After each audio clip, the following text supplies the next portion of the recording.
Ayah tak nampak pun dia. Dia dah keluar, Ayah. Kamu tak ikut?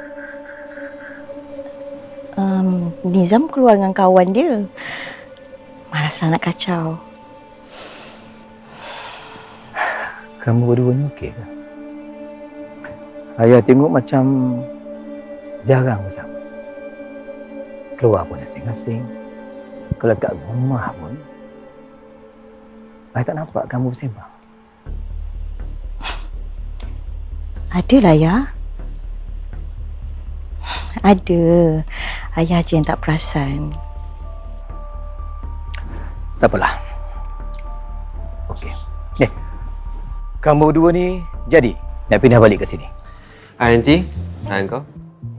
Hai. Hai, Haikal, Zira. Hai Uncle.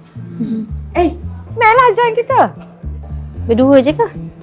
Sebenarnya ada nak jumpa 2-3 orang ni. Uncle nak introducekan dengan Aunty. Kita ada business talk sikit. Tak sampai-sampai dah sampai sekarang ni. Kita orang lapar je, makan je lah dulu. Tak nak duduk sekali? Tak apa. Actually kita orang pun ada plan after this nak pergi somewhere. So, tak apa, you guys go ahead. Epilog cinta kita.